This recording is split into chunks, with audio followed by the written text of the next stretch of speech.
In this video, I'm going to show you how to fix Assassin's Creed Valhalla not launching on Windows 11. Go to Steam and then find your game. So I'll show an example for this game. Follow the same steps for Assassin's Creed. So you will right click on your game and then you will go to Properties, Installed Files, and then go to Browse.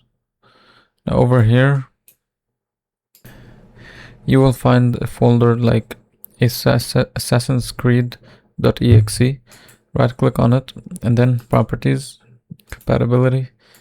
Enable these three options. Click Apply and then click OK. And this should basically fix your issue. Now before you try relaunching the game, go to Task Manager. Make sure you disable like the game if you see it here. If you see the game running, just right click and then End Task. And also you want to disable Steam as well, so go here and just exit Steam and then exit any game here, any software that's running, and then restart the game and it should work.